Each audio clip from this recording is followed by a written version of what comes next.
World ਸਿੱਖ parliament ਦੀ ਅਣਥੱਕ ਮਿਹਨਤ ਸਦਕਾ ਸਿੱਖਾਂ ਨੂੰ ਇੱਕ ਹੋਰ ਵੱਡੀ ਉਪਲਬਧੀ ਹਾਸਿਲ ਹੋਈ ਹੈ। ਅਮਰੀਕਾ ਦੇ ਸ਼ਹਿਰ ਚਿਕੋਪੀ ਵੱਲੋਂ 29 ਅਪ੍ਰੈਲ ਨੂੰ ਸਿੱਖ ਕੌਮ ਦੇ ਆਜ਼ਾਦੀ ਦਿਵਸ ਦੇ ਐਲਾਨਨਾਮੇ ਵਜੋਂ ਮਾਨਤਾ ਦਿੱਤੀ ਗਈ ਹੈ। ਇਹ ਘੋਸ਼ਣਾ ਪੱਤਰ ਚਿਕੋਪੀ ਸਿਟੀ ਦੇ ਮੇਅਰ ਸ਼੍ਰੀ ਜੌਨ ਵਿਊ ਦੁਆਰਾ ਜਾਰੀ ਕੀਤਾ ਗਿਆ।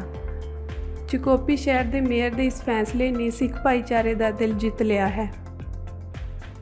ਚਿਕੋਪੀ ਅਮਰੀਕਾ ਦੇ ਪ੍ਰਾਂਤ ਮੈਸੇਚਿਉਸੇਟਸ ਦਾ ਇੱਕ ਵਧੀਆ ਸ਼ਹਿਰ ਹੈ। ਇਸ ਘੋਸ਼ਣਾ ਪੱਤਰ ਵਿੱਚ ਵਿਸ਼ੇਸ਼ ਜ਼ਿਕਰ ਹੈ ਕਿ ਭਾਰਤ ਨੇ 1984 ਤੋਂ ਲੈ ਕੇ ਹੁਣ ਤੱਕ ਸਿੱਖਾਂ ਦੇ ਜਾਇਜ਼ ਆਜ਼ਾਦੀ ਸੰਘਰਸ਼ ਨੂੰ ਕੁਚਲਣ ਲਈ ਸਿੱਖਾਂ ਦੀ ਨਸਲਕੁਸ਼ੀ ਕੀਤੀ ਹੈ, ਜਿਸ ਦੇ ਜਵਾਬ ਵਿੱਚ ਸਿੱਖਾਂ ਦੁਆਰਾ ਸਰਬੱਤ ਖਾਲਸੇ ਰਾਹੀਂ 26 ਜਨਵਰੀ 1986 ਨੂੰ ਪੰਥਕ ਕਮੇਟੀ ਦੀ ਸਥਾਪਨਾ ਕੀਤੀ ਗਈ।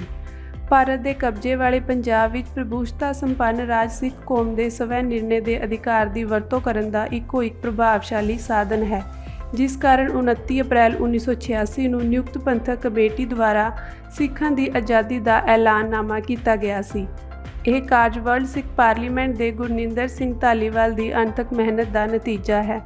ਖਾਲਿਸਤਾਨ ਅਫੇਅਰ ਸੈਂਟਰ ਦੇ ਡਾਕਟਰ ਅਮਰਜੀਤ ਸਿੰਘ ਨੇ ਵਰਲਡ ਸਿੱਖ ਪਾਰਲੀਮੈਂਟ ਦੇ ਇਸ ਉਦਮ ਦੀ ਤਾਰੀਫ ਕਰਦਿਆਂ ਕਿਹਾ ਕਿ ਸਿੱਖਾਂ ਦੇ ਹੱਕਾਂ ਦੀ ਗੱਲ ਹਰ ਇੱਕ ਪੱਧਰ 'ਤੇ ਹੋਣੀ ਲਾਜ਼ਮੀ ਹੈ। ਦੂਸਰੇ ਦੇਸ਼ਾਂ ਵਿੱਚ ਵੀ ਇਸ ਤਰ੍ਹਾਂ ਦੀ ਪਹਿਲ ਕਦਮੀ ਦੀ ਲੋੜ ਹੈ ਅਤੇ ਸਿੱਖ ਸੰਸਥਾਵਾਂ ਨੂੰ ਸਾਂਝੇ ਤੌਰ 'ਤੇ ਇਸ ਤਰ੍ਹਾਂ ਦੇ ਕੰਮਾਂ ਵਿੱਚ ਸਹਿਯੋਗ ਕਰਨਾ ਚਾਹੀਦਾ ਹੈ।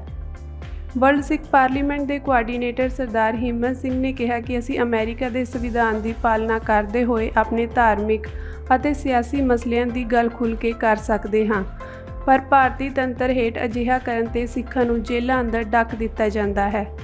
ਬੰਦੀ ਸਿੰਘਾਂ ਦੀਆਂ ਸਜ਼ਾਵਾਂ ਪੂਰੀਆਂ ਹੋਣ 'ਤੇ ਵੀ ਰਿਹਾ ਨਾ ਕਰਨਾ ਭਾਰਤ ਦੀ ਝੂਠੀ ਡੈਮੋਕ੍ਰੇਸੀ ਦਾ ਚਿਹਰਾ ਨੰਗਾ ਕਰਦਾ ਹੈ।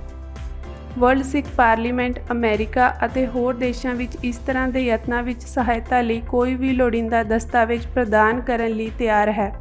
ਸਿੱਖ ਕੋਆਰਡੀਨੇਸ਼ਨ ਕਮੇਟੀ ਈਸਟ ਕੋਸਟ ਦੇ ਬੁਲਾਰੇ ਸਰਦਾਰ ਹਰਜਿੰਦਰ ਸਿੰਘ ਨੇ ਕਿਹਾ ਕਿ ਸਿੱਖਾਂ ਨੂੰ ਆਪਣੇ ਹੱਕਾਂ 'ਤੇ ਰਲ ਮਿਲ ਕੇ ਪਹਿਰਾ ਦਿੰਦੇ ਰਹਿਣਾ ਚਾਹੀਦਾ ਹੈ। ਅਮਰੀਕਾ ਵਰਗੇ ਜਮਹੂਰੀਅਤ ਪਸੰਦ ਦੇਸ਼ ਮਨੁੱਖੀ ਹੱਕਾਂ ਦੀ ਕਦਰ ਕਰਦੇ ਹਨ। ਚਿਕੋਪੀ ਸ਼ਹਿਰ ਵੱਲੋਂ ਵੀ 29 ਅਪ੍ਰੈਲ ਨੂੰ ਸਿੱਖ ਕੌਮ ਦੇ ਆਜ਼ਾਦੀ ਦਿਵਸ ਦੇ ਐਲਾਨਨਾਮੇ ਵਜੋਂ ਮਾਨਤਾ ਦੇਣੀ ਬਹੁਤ ਵਧੀਆ ਫੈਸਲਾ ਹੈ।